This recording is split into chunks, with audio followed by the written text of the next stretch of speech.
Eugene Scott.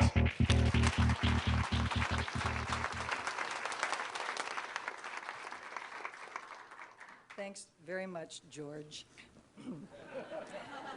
I used to be the executive director of the National Center for Science Education, which monitors and provides information to defend the teaching of evolution and climate change in the public schools. I'm going to talk today about evolution, but a lot of the things I'm going to talk about may also be relevant to the teaching of climate change. Now, anti-evolutionists have affected the teaching of evolution for a long time through many avenues. Excuse me. I'm afraid that the cold that my husband and I have been passing around since Thanksgiving has come back to get me this afternoon. So all you people in the front row, I'll cough this direction instead. By the way, now that I'm on a digression, about the program, many of you looking at your program will not recognize me. I do want to assure you that I did not send them that picture. I take a certain amount of pride in having my headshots be no more than 5 years old. Somehow the one I sent them got lost, and that one's from the 1990s and exists someplace on the internet, goodness knows where. But this is what I really look like, folks. For good or for ill, this is what you got. My hair is no longer brown, okay. So one of the ways that anti-evolutionists have affected the teaching of evolution is through state science education standards. Most states have these documents, and these are guidelines that local districts use to develop their own standards and then their own curriculum. Now, the National Science Education Standards were developed in the early 1990s. They've been replaced by the Next Generation Science Standards, published in 2013. Because these documents were developed by scientists and educational leaders, they include evolution. And since they provided a template for many states to develop their own state standards, in the 1990s, evolution started appearing in state standards of many states where evolution had been scarce. There were a lot of evolution wars during the 1990s and 2000s, and frankly, even in the 2010s, as creationists and their allies pushed back against the inclusion of evolution in state standards and or the adoption of evolution in standards developed by local school districts. This chart, courtesy of the National Center for Science Education, shows states where there have been challenges to either evolution in red, climate change in blue, or both, purple, since the release of NGSS in 2013. Now, you'll have to go to NCSE to find out which states actually watered down the coverage of one or the other sciences. I don't really have time to go into them today. So state standards continue to be a battleground. Now, in addition to state standards, creationists have attempted to get creationism mandated through local or state policies and laws. Now, a little bit of basic civics here. You all remember the Bill of Rights. The First Amendment of the Bill of Rights has a religion clause. There are two components of the religion clause. There's the Establishment Clause, which states that public governmental agencies cannot promote religion, and then there's the free exercise, which requires that local agencies and education is a function of local government. Government cannot inhibit religion. So the Establishment Clause and the Free Exercise Clause taken together mean that government must be religiously neutral, and the schools have to be religiously neutral. Courts have uniformly held that the presentation of religious idea like creationism or intelligent design violates this neutrality. Briefly, these various laws over the last almost 50 years have been trying to balance the teaching of evolution with something. First, they just tried to teach creationism, but this is clearly an unconstitutional advancement of religion. Next, creation science was invented, the claim that creationism could be made scientific, and clearly this was also struck down as unconstitutional promotion of religion. And finally, most recently, intelligent design, the most recent attempt to make creationism scientific, was also struck down by the courts. The demise of intelligent design as a strategy for getting creationism into the schools came about through a case involving a school board in Dover, Pennsylvania, that passed a local policy requiring the teaching of intelligent design. Kitzmiller versus Dover pretty much stopped efforts to get ID caught in science classrooms. The National Center for Science Education recorded excuse me, only a couple of efforts on the local or state level to try to mandate intelligent design after 2005. Go Kitzmiller. But that point didn't mean that creationism movement ground to a halt after 2005. Remember that traditional creationists, the young earth creationists, are a parallel movement alongside of intelligent design, and even if ID has faded, the traditional young earth creationists are going great guns. Answers in Genesis, the largest young earth creationist organization in the country, has the Creation Museum and the recently opened Ark Park. Actually, they call it the Ark Encounter, but the rhyme is too good to pass up. This was opened in July of 2016. The second largest and oldest and most respected young earth creationist organization, the Institute for Creation Research, is planning to build its new museum at its headquarters property in Dallas and have started already their capital campaign to raise money for it. And ICR and AIG are not alone. Creationist museums have mushroomed in many parts of the country. I literally could not fit them all on one slide. I left out the Northwest Science Museum in Boise for anybody who came here from Idaho. The young earth creationist movement has always been a lot larger than the intelligent design movement and continues strong today. So even if Kitzmiller threw sand in the gears of ID, anti-evolutionism continues to evolve. I'm going to stick with legislation for the time being. There have been more than 70, that's 70, anti-evolution bills produced in various states through the last decade or so since Kitzmiller.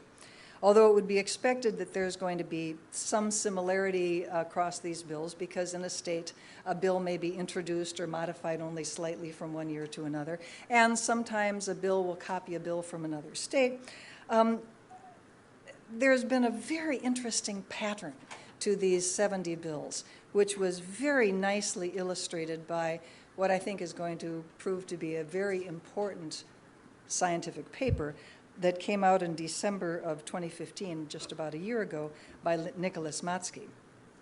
Matsky took a database of the texts of legislation submitted since 2004, which you can find on the NCSE website, and analyzed it much as you would analyze a group of fossils or DNA or some other sort of evolving system. He broke the text of the bills into phrases and traced how the phrases were repeated or not repeated, they might have gone extinct, through the temporal sequence of these bills, much as one would take morphological or biochemical characteristics of fossils or living species and trace relationships among them. And on this matrix, he applied some very standard phylogenetic tree construction techniques and was able to show ancestor and descendant relationships among these bills and also changes in strategy through time. He traces the evolution of these bills from 2004 to 2015. Time runs along the bottom from early to recent. At the left is 2004. At the right is 2015. The bills themselves are indicated at the ends of the branches. So this is a South Dakota bill from 2014. This is an Iowa bill from 2009. You kind of get how this tree works a little bit. The ancestor of all of these 70-plus bills is a group of bills originating in Alabama in 2004. These Alabama bills appeared from about 2004 until 2009, collectively called academic freedom bills. They promote the teaching of creationism in the guise of protecting a teacher's academic freedom to teach all the evidence, or the full range of scientific views. This latter phrase came from Senator Santorum's Senate amendment to the 2001 No Child Left Behind Act, which I will talk about in more detail later. Historically, these bills were a wink and a nudge to encourage teachers to teach creationism without mentioning the word, by teaching the full range of scientific views, which in the creationist viewpoint included intelligent design, or in some cases, even creation science. A policy originating in Ouachita Parish, Louisiana in 2006, that's the mode of the node at the dark smudge. Obviously, you're not memorizing these. This is too difficult to see from a distance. But, they're nice dark black lines. You can get an idea of what the tree looks like.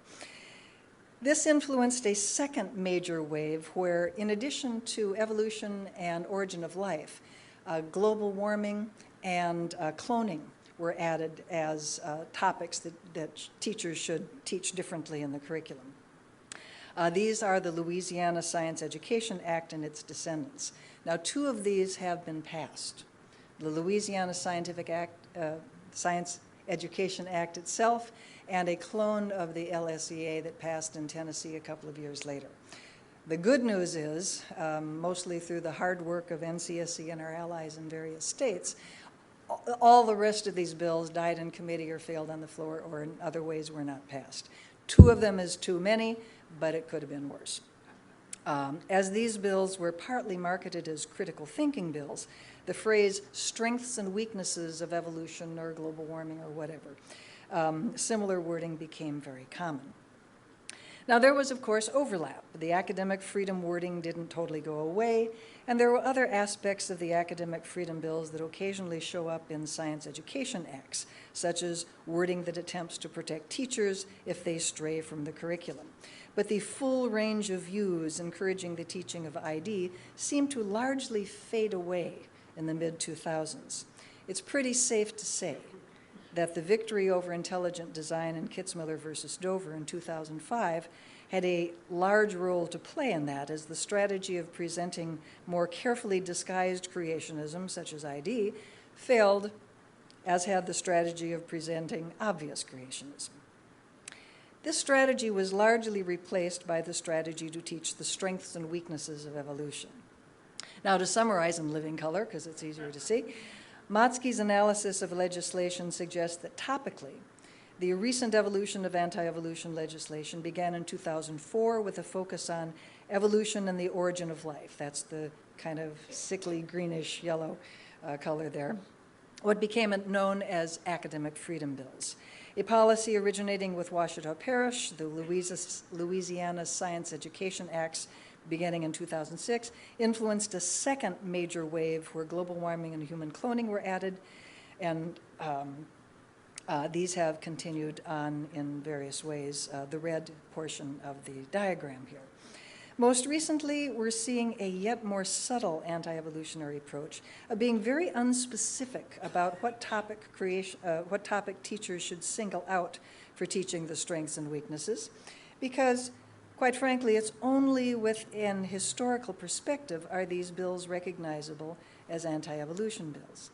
Now, notice that there have only been a couple of bills that have been, only a couple of bills since Kitzmiller that have specifically promoted intelligent design. That's the blue line in this chart.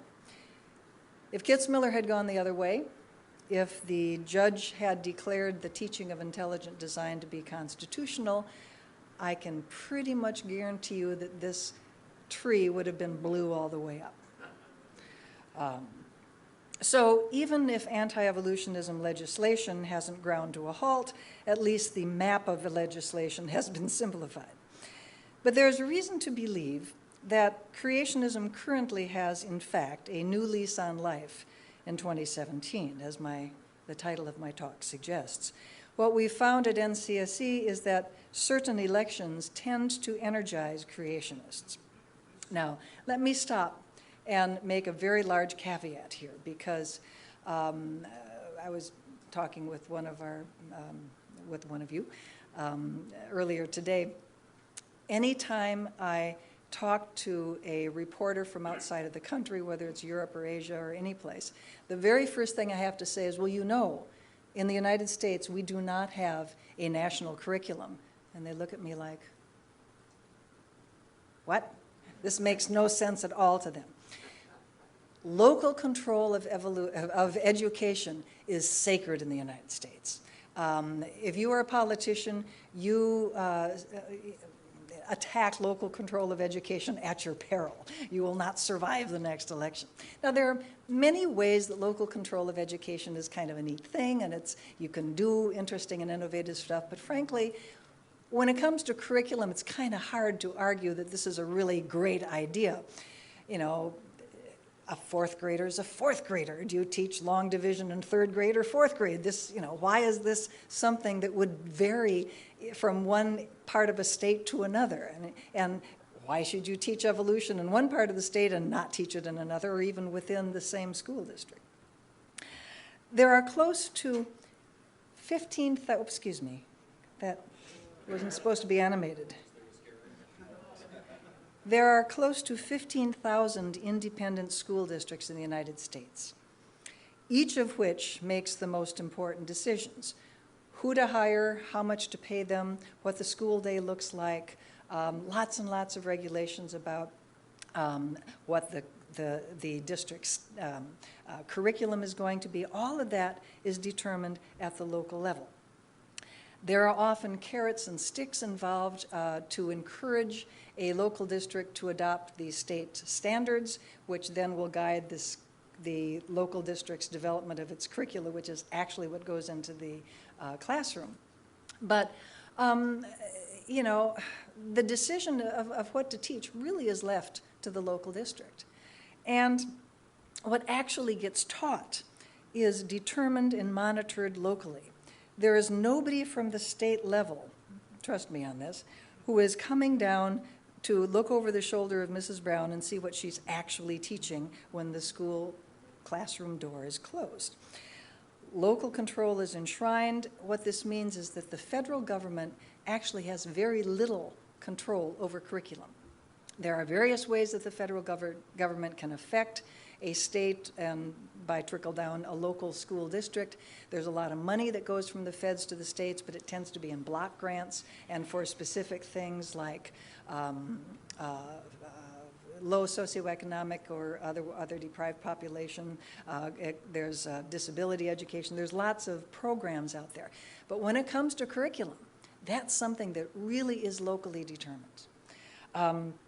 But the federal government can have an influence on what gets taught in your kid's classroom by setting a tone or an atmosphere that can be very influential.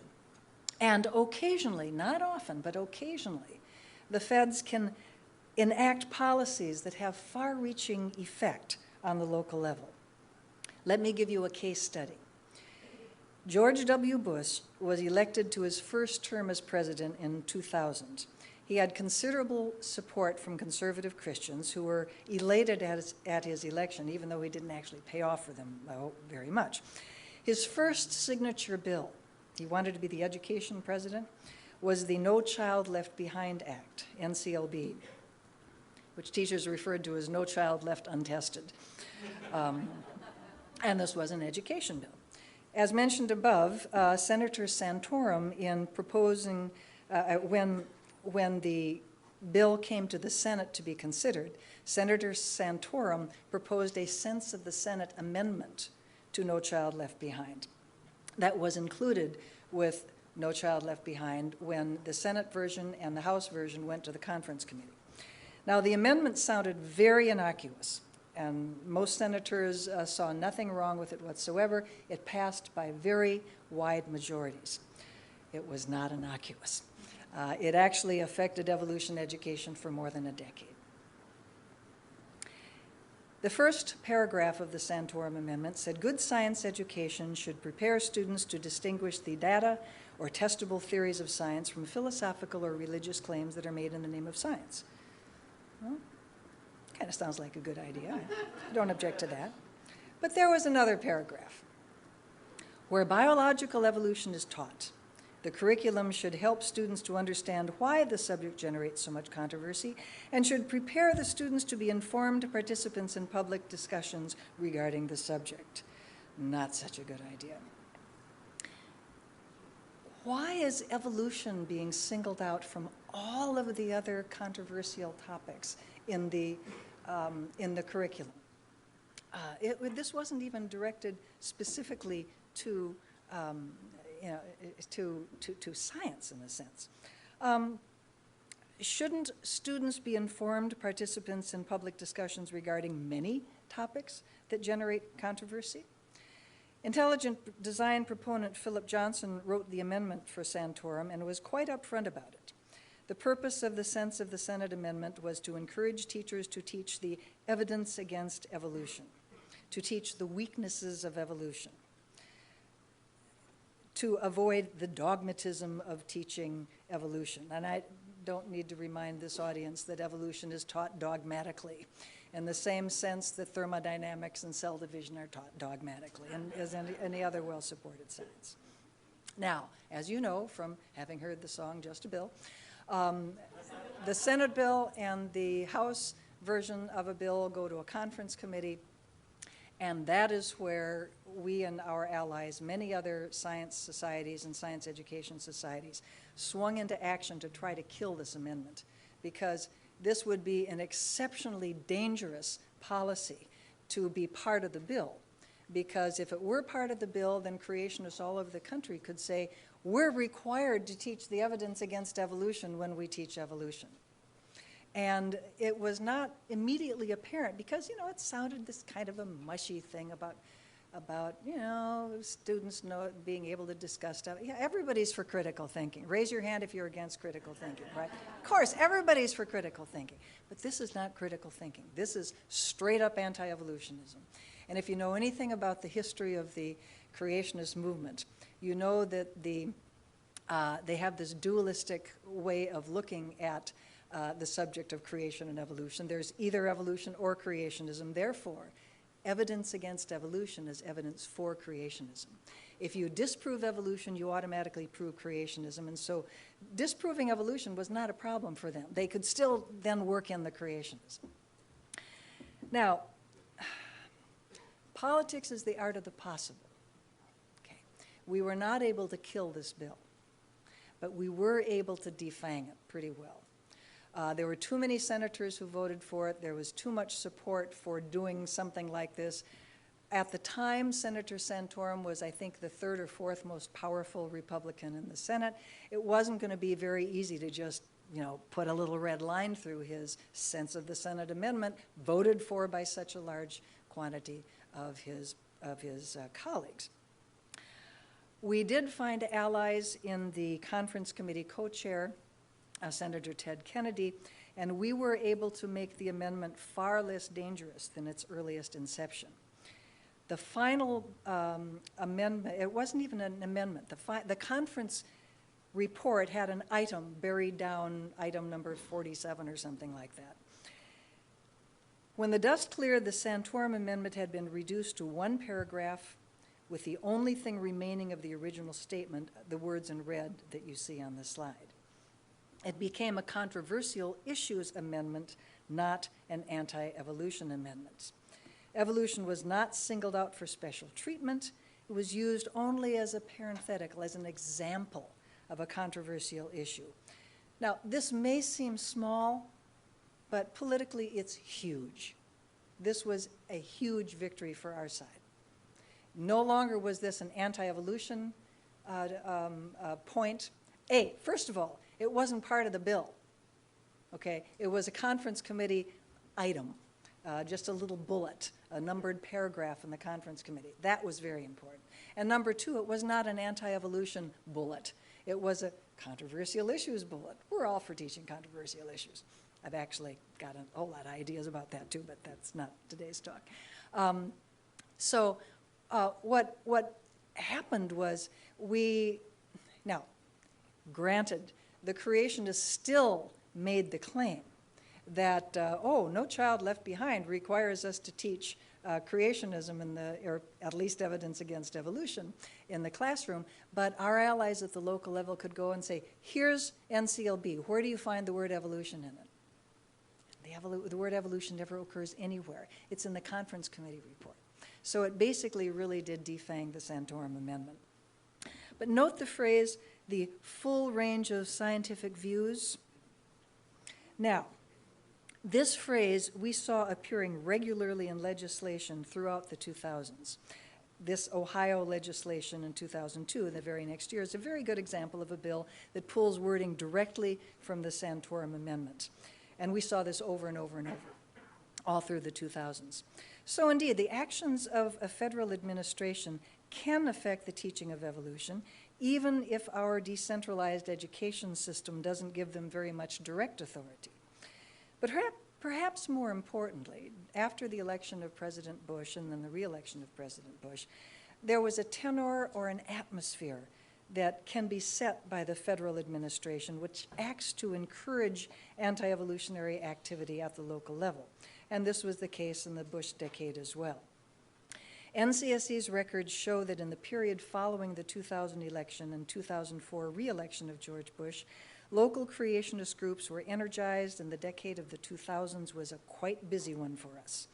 Looking at the period 2000 to 2003, there were 14 states that had introduced legislation against evolution or affecting the teaching of evolution, 14 states that had controversies at the state school board level, 35 states that had local controversies, in other words, local school board, individual schools, or individual teachers, and a total of 40 states in which there were controversies over the teaching of evolution. Now, do please realize that all of our data at NCSE are based on what we know about. Either people would call us, we would be asked to help advise, or we would see articles in the press about this. I don't believe for one moment that nothing was going on in North and South Dakota, for example. But the only data I have are the ones that I can demonstrate. The only data I am producing are the only ones that I can actually back up with actual evidence. I also found data in the NCSE archives from 2005 to 2007. 23 states introduced legislation, 11 states that had controversies at the state school board level, 34 states had local controversies, local school board, et cetera, and a total of 41 states in which there were controversies over the teaching of evolution. You're all saying, where's my state? I know you're doing that. The decade of the 1990s, the decade before this one, had far fewer flare-ups, as we refer to them in-house, although the data aren't directly comparable as I can do. And I didn't have time to dig it all out, and it's there. And although I don't have data to show you, the number of flare-ups in the following 8 years, from 2008 to 2016, were fewer. The bottom line is the creationists didn't go away after Bush left office, but they weren't as enthusiastic. There was no encouragement after 2008 from federal officials, as there had been with the Santorum Amendment, and much of the attention in science education post-2008 was focused on opposing climate change in standards. I think, though, given the recent election, that creationists indeed may have a new lease on life. One might become concerned about evolution education, if not science education entirely, as a result of these people who are likely to be confirmed cabinet members, and in the case of Mr. Pence, the person in the administration most responsible for domestic policy.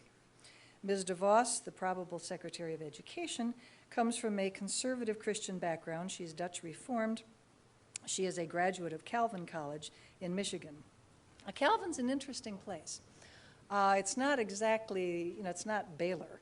It's not the Baylor of the Dutch Reformed. Like Baylor is the most liberal of the Baptist colleges and is constantly getting in trouble with the Baptist administration.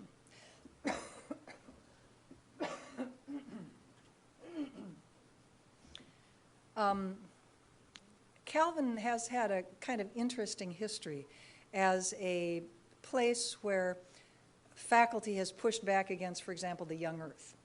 And so there's a tension there. She is a graduate of Calvin. There is nothing indicating her particular beliefs on evolution. She has not spoken about it that I could find. I don't know that anyone else has found either.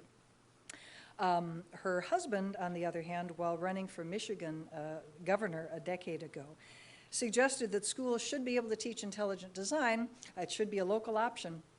This kick the can down to the local option is something that you will find quite regularly in both Democratic and Republican political candidates. Local control of education, they don't have to deal with a controversial issue if they just say it's the local school district's decision. And that may have been what he believes, although there are other indicators that, quite possibly he is an intelligent design fan. It would not be a big surprise. Mrs. DeVos's main issues, however, are not evolution or climate change education, but school choice, which means the schools choose, but that's another story. Mr. Perry, the probable Secretary of Energy, will not have much to do with evolution education in his formal capacity, but as governor of Texas, he was unconcerned with activities of creationist school board members to promote intelligent design, and even appointed young earth creationist advocate Don McElroy to 2 terms as chairman of the State Board of Education. Dr. Ben Carson, a surgeon, is likely to inexplicably be heading up the Housing and Urban Development Department. He has been quite open about his beliefs in a young earth and special creation. Mr. Pruitt, the Arkansas Attorney General, is nominated to be head of EPA and will not have much direct influence on education policy, of course. He does not accept the views of qualified scientists on climate change, but we do not know his views on evolution. His views on social issues are quite conservative, though, and he believes that it is legal to distribute religious tracts in schools, which may be a warning sign about his First Amendment Establishment Clause position. In 2002, Vice President Mike Pence made a speech in Congress about evolution being a theory in the popular sense of unreliable hunch. In this curious speech, he claims textbooks will have to be rewritten because the discovery of the early hominid fossil Sahelanthropus somehow upsets our understanding of evolution, which he understands as a linear sequence of creatures marching up to modern humans. No, that's really not what human evolution is like, ladies and gentlemen. He also requests that in addition to evolution being taught as a theory, we also teach special creation, since that is what the Founding Fathers believed. He believes that science will prove intelligent design and that it is the only rational explanation. The fact that he is a Catholic actually makes it less likely that he is a young earth creationist, although clearly his beliefs are religiously quite conservative. Atmosphere is important in the development of policy, and this group of people is very unusual in its, shall we say, lack of enthusiasm for the teaching of evolution and apparent disinterest in the Establishment Clause. We do not know the specific views regarding evolution of most of them, but we know that they have conservative views on a number of social issues: abortion, marriage equality, the right to discriminate based on religious views, and so forth, which tend to be positively correlated with belief in creationism. Right now, we don't know, but atmosphere is relevant. A tendency to reject the scientific consensus when it is inconvenient for economic or political reasons, such as with climate change, can also easily bleed over to evolution. I'm kind of, my sort of worst case little daydream is if in the current administration somebody suggests that we need to teach all the evidence or treat evolution as a theory or teach the weaknesses of the weaknesses of evolution as a way to promote critical thinking, these views will actually be listened to in meetings in the cabinet room adjacent to the Oval Office.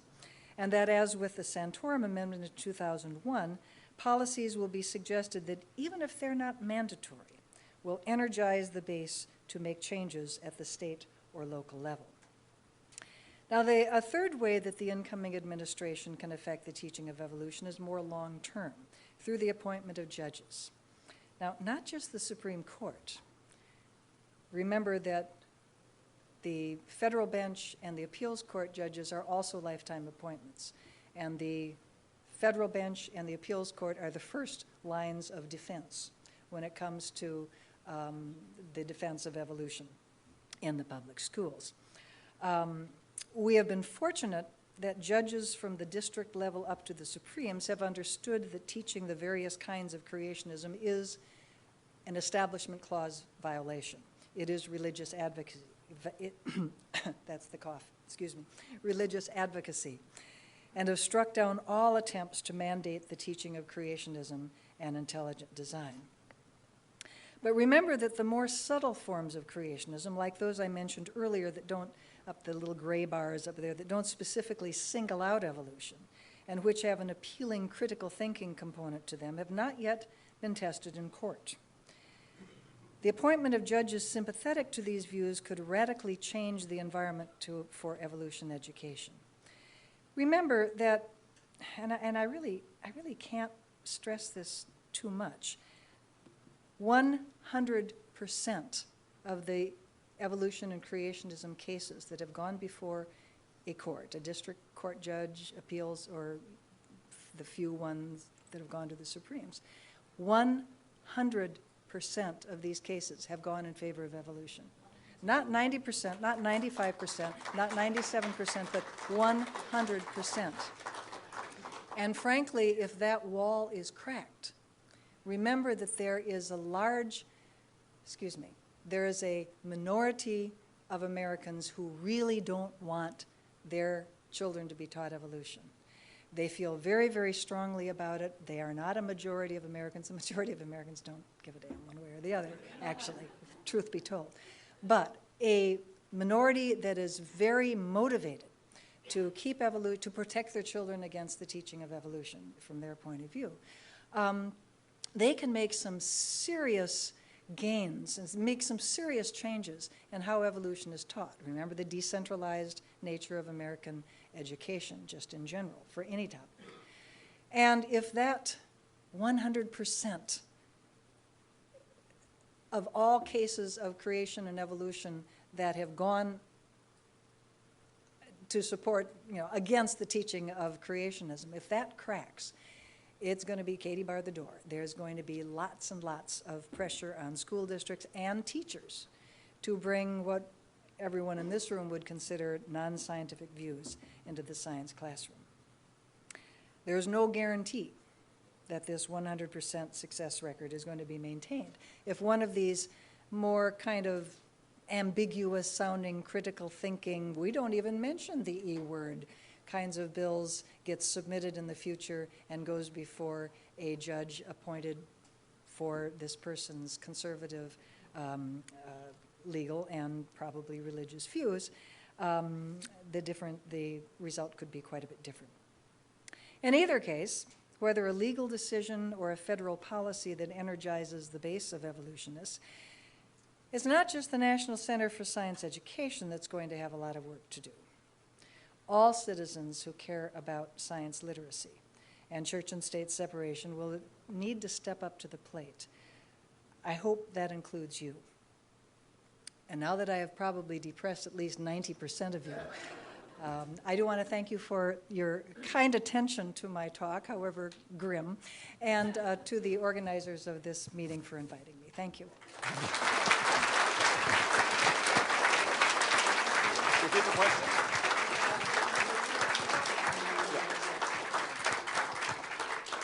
We have time for questions. If anyone has a question, a well-posed question that starts with a why or where or how, and not with a one time when I was in school.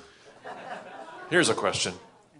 You can turn down 5. This is really bright. Can you turn down mic 5 there for us? There we go. I have a question. When did the Federal Department of Education come about? We keep talking about the local education. Where did this organization come from? I think that was during the Nixon administration, but thank you. Don and I agree, it must be true. Can we have the house lights? Is that possible?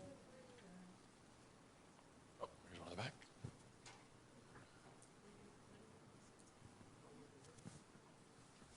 My question starts and ends with why. Why what? Why? What is their Why motivation? is there this animosity against evolution? Yeah. Okay. If you are a conservative Christian, and I mean by that not politically conservative necessarily, but religiously conservative, they prefer the term conservative Christian.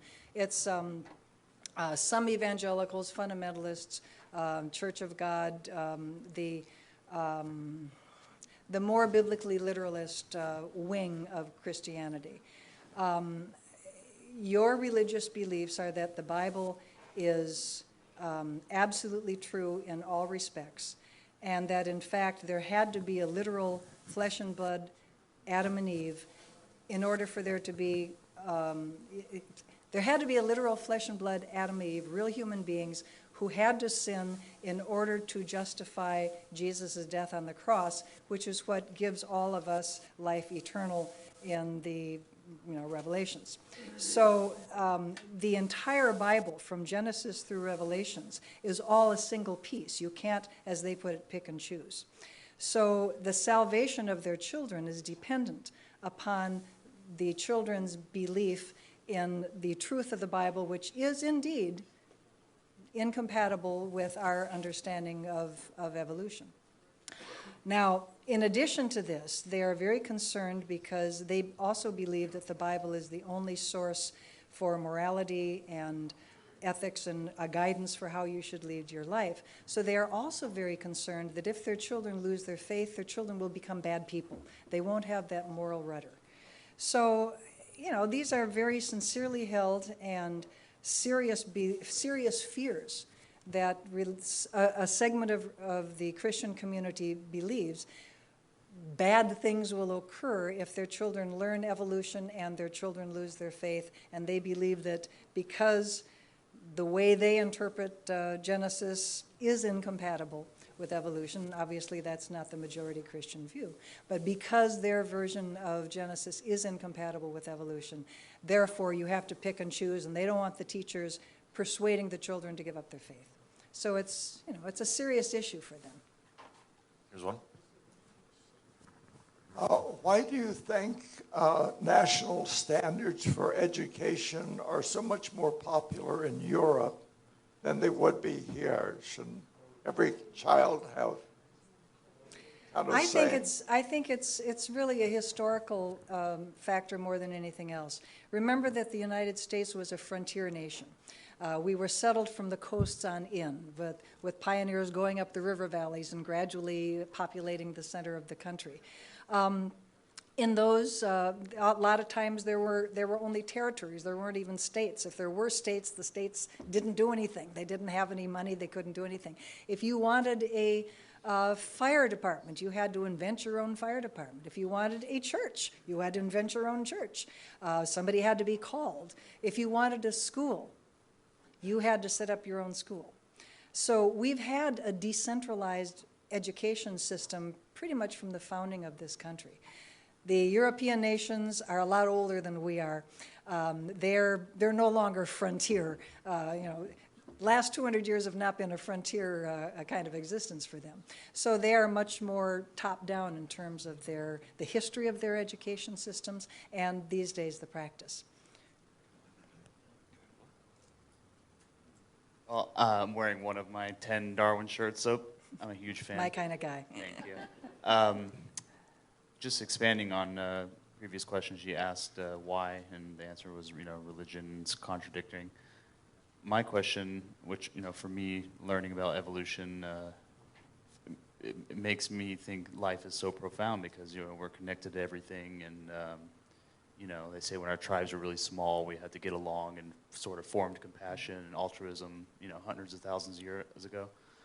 So my question is, besides it just being true, to me that should just trump everything, but my question to you is, what can we do to convince people to sort of accept it or at least be interested in it and really just accept it? Like, what are some positive things instead of, because they automatically go to, oh, it contradicts with my beliefs, but what are some other ways that we can convince people to accept it or get them more interested in the fact of evolution? Well, remember, it's the American population, like Gaul, is divided into three parts. There are the people who are very conservative Christians. They're highly unlikely to change their views, although it's possible. It's not really likely. It's a substantial group. It's probably, maybe 20 to 25% of the American population. It's not an insubstantial group. Then there's a smaller proportion that have no problem with evolution. This would include people who are non-believers and most of the Christians, if they actually know their theology of their denomination. But most Americans really don't think about evolution, and frankly, most Americans don't really think about religion either.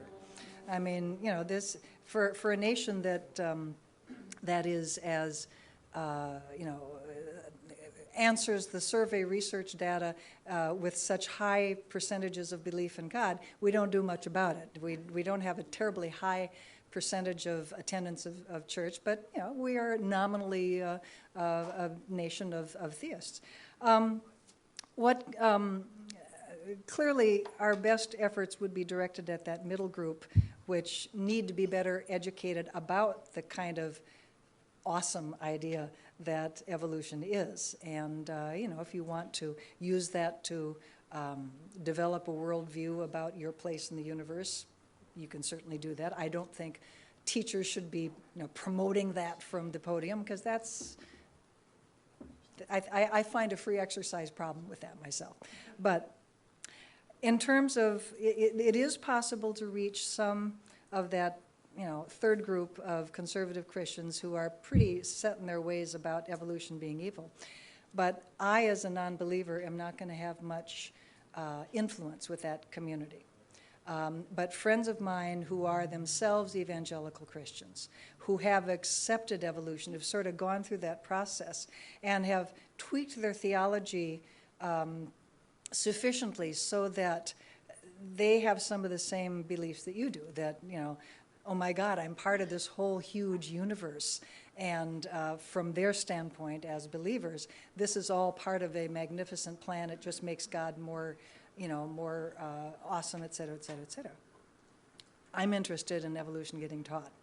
Yeah, fine. But communication theory tells us that you are most likely to make a change in somebody's views if you establish a rapport with that person, if you establish a trust relationship with that person, so that you can actually exchange views without just posturing. This is why the internet is such a worthless place for changing people's ideas, because you can't possibly establish an eyeball-to-eyeball kind of trust relationship. You're just wasting your time. I'm an old lady, what can I say? But simple message, repeated often from a trusted source. That is the mantra that you should keep in mind if you're going to try to communicate to change anybody's point of view. Simple messages and accurate, you know, we think accuracy is important. Simple messages repeated often from a trusted source. For conservative Christians, it ain't me, babe. Thank you very much. Eugenie Scott, very nice. Eugenie Scott. All right.